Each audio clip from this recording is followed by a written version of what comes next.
I'm Karen, 27 years old. My husband, Steven, is the same age and we got married last year. We both work full-time. I'm a nurse and Steven is in pharmaceutical sales. We met at a happy hour event organized by a coworker. I love a good drink, so that evening, the after-work cocktails tasted especially good. We had crossed paths before, but that night was the first time we really talked. Our drink preferences clicked, and we hit it off. Every time we met, it was fun and comfortable, so it didn't take long for us to start dating. On my birthday, Steven confessed his feelings, and we officially became a couple. Our favorite dates involve finding hidden gems that serve great drinks. I love wine, while Steven is into steak.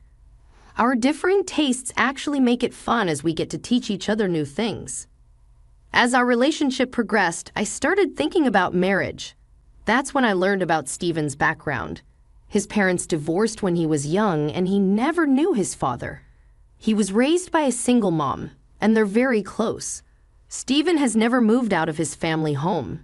Is that a flaw, or does it show how much he values family? I tend to get blinded by love, and back then, I saw it as a positive trait. Steven is kind and incredibly handsome. I couldn't find any flaws. I felt so lucky to marry the perfect man that it scared me. I had no idea that a terrifying married life awaited me.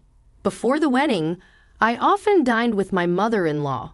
She would always tell Steven, "Karen is like a daughter to me. Don't let her get away. Marry her soon." I always told Steven I felt happy hearing this and looked forward to becoming family. Steven, who's great with people, also had a stellar reputation with my parents. Everything went smoothly and we got married. Neither of us likes being the center of attention, so we didn't have a big wedding. After the wedding, Steven moved out of his family home for the first time. However, concerned about his mom, we chose an apartment just a 10-minute walk from his family home.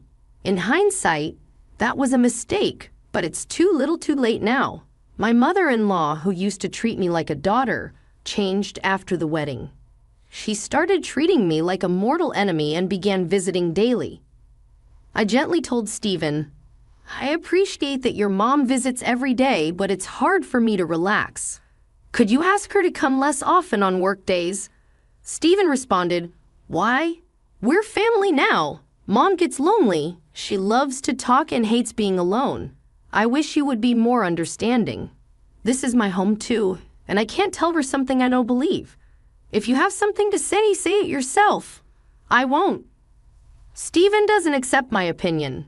I was surprised by his unexpected response. From that day on, Steven would get moody whenever I mentioned anything about his mother. I started to hold back to avoid arguments. My mother-in-law took advantage of this. Before I knew it, Steven had given her a spare key. One day, I came home to find my mother-in-law cooking in our kitchen without asking. I was shocked to find her in my space, so my tone got a bit sharp. "What are you doing, mother-in-law? You can't just come in here without asking." Mother-in-law shot back, "What's going on with your fridge?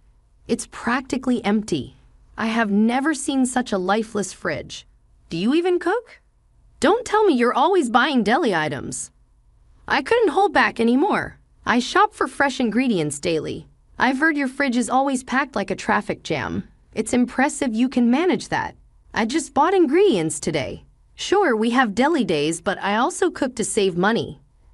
And by the way, deli food these days is pretty good. Don't you ever try it?" Mother-in-law wasn't backing down. "I'll listen to you. I would rather not have Steven eat food when we don't even know who made it. This is what happens when he marries an incompetent wife. I should have taught him to be more discerning about women." Sparks were flying between us once I started airing my grievances. I couldn't stop. "Do you see the shopping bag, mother-in-law? There's not a single deli item in it. I am busy, so could you please not get in my way? You're not even a guest anymore since you let yourself in." Mother-in-law stormed out, her face red. "I'll tell Steven about this." I had more to say, but she left. I knew I was in the right, although it made me uncomfortable. I wasn't wrong.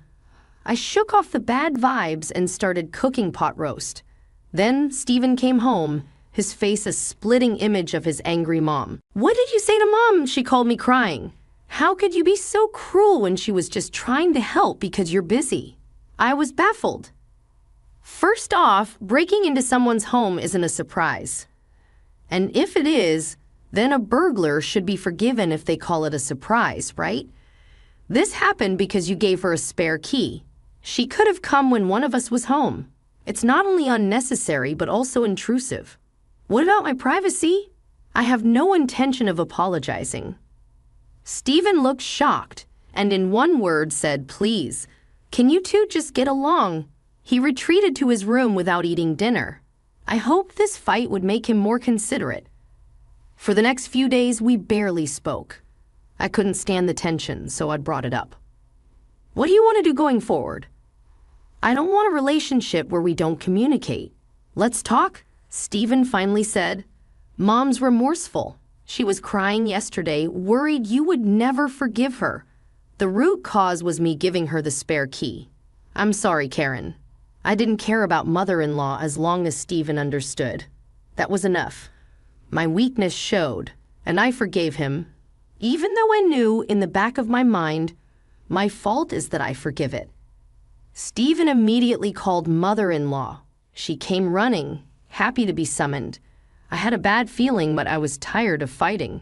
If she would change her ways, fine. As soon as mother-in-law saw my face, it was as if a switch had been turned on. "Oh, I'm so relieved. I thought Karen would never speak to me again. I know I overstepped, and I promised never to do it again." Mother-in-law started talking in a voice as sweet as if she were talking to a cat. For some reason, I just have a bad feeling about it. She then pulled out a mysterious bag from her purse. "I met an old friend from college yesterday. She's unbelievably youthful and beautiful. She gave me some Chinese tea that's her beauty secret. I thought I'd share some with you. Not that you need it." I had a bad feeling but felt awkward refusing. Stephen whispered, "Just have 1 cup of tea with her. I'll make sure she leaves as soon as possible." So, wanting her gone, I agreed to drink the tea. I have always enjoyed Chinese tea, and it is popular at my workplace too. Mother-in-law quickly poured hot water into the tea pack. "This tea is supposed to be good for your skin and boost female hormones. You guys are thinking about having kids soon, right? If you like it, I'll tell my friend to get some for you," she said, placing the cup in front of me. The aroma was a bit unusual, but I took a sip anyway. It tasted strange, but I dismissed it, thinking it was just a new flavor. However, my bad feeling came true. I woke up in the middle of the night with stomach pain, feeling half faint. By the time I felt better, it was already morning. There was no doubt about it. The only thing I had consumed that Stephen hadn't was the suspicious Chinese tea. I told Stephen about it, but he didn't take me seriously. "Karen, that's a terrible accusation. Mom brought the tea to make amends. You're making it sound like she poisoned you. Don't you feel ashamed?" "It's probably just an upset stomach. Mom would never do something like that." Stephen wouldn't believe that I was being malicious, but without evidence, I couldn't press the issue.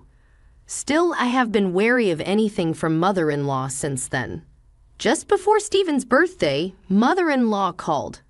"Karen, I'm cooking for Stephen's birthday. You can come or not. It's up to you. You're busy, right? Maybe you should take some time to refresh yourself." She was planning to celebrate Stephen's birthday without me. I hadn't dared to eat anything from her since that day, and homemade food was out of the question. But I was planning to spend Stephen's birthday together, so I felt upset. "I thought we would spend his birthday together since we are newlyweds. I assume you have celebrated with him every year until now, so from now on it's my turn." Before I could finish, she cut me off. "Anyway, I want Stephen to come home. You don't have to come, Karen. We can celebrate your birthday next month, okay?" I decided to leave the decision to Stephen. That night he said, "Did you hear?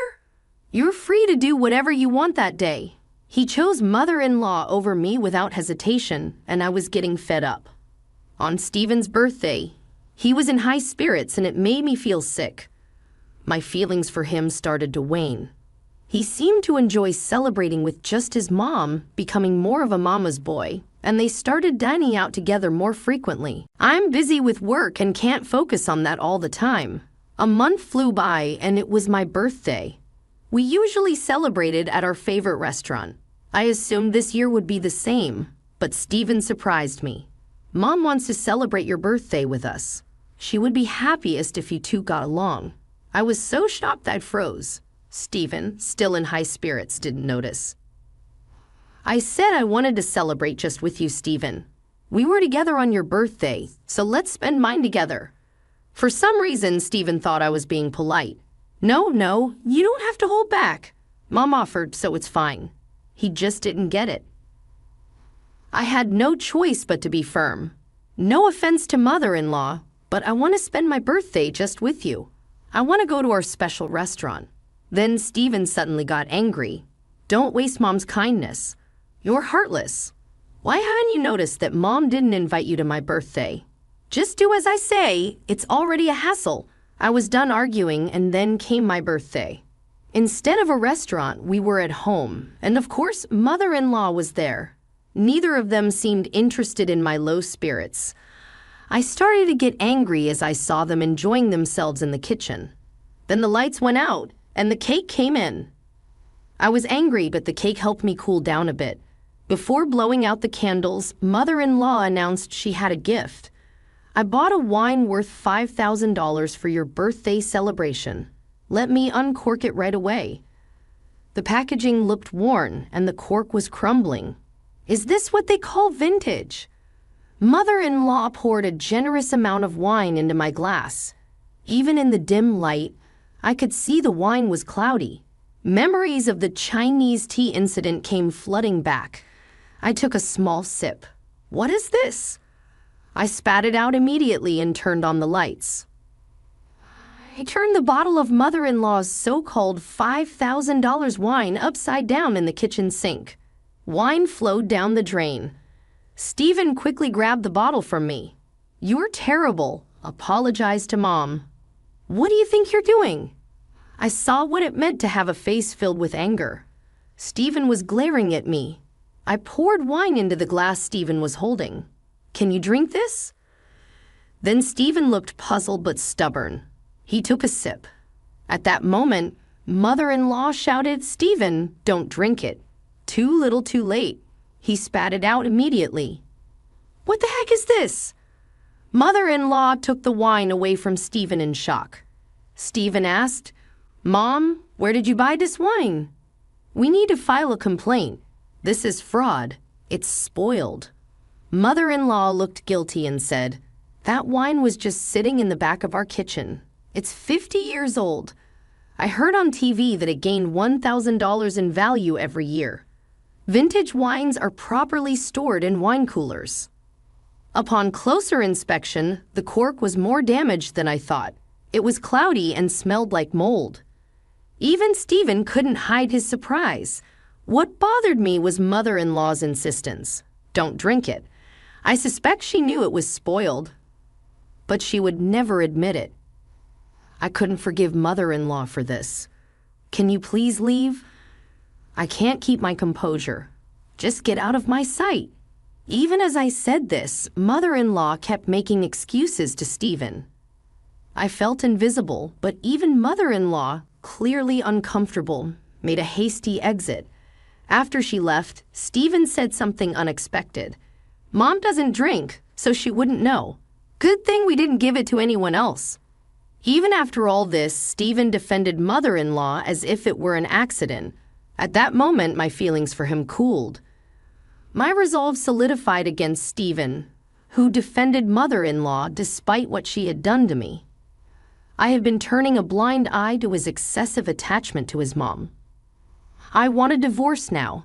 I presented Stephen with divorce papers I had kept just in case. He was speechless. When he asked why, I said, ask yourself. You know how much I have put up with. I have reached my limit. Then without asking, on top of that, he deeply apologized, saying, I won't do it again. You're the one for me. He started confessing to multiple affairs. I had suspected infidelity, but I was shocked to hear about 4 different women. I had no more doubts. I decided to divorce him. There was no need for a private investigator. Evidence of his affairs was plentiful. During our discussion, he suddenly blurted out, "You'll regret divorcing a cool guy like me." Stephen said like a fool. I was disgusted at my own foolishness for ever loving such a man. Multiple affairs and being a mama's boy were more than enough reasons for divorce. To avoid complications, I decided to hire a lawyer, even if it would be expensive. Stephen initially resisted the divorce but eventually gave in, perhaps realizing the extent of his mistakes. He went back to his beloved mom. Later, it was revealed that his affair was with a co-worker, and he was demoted as a result. Unable to be away from his mother, Stephen quit his job. He's apparently job hunting, but rumors spread fast. He can't find a job in the same field because his workplace affair became public.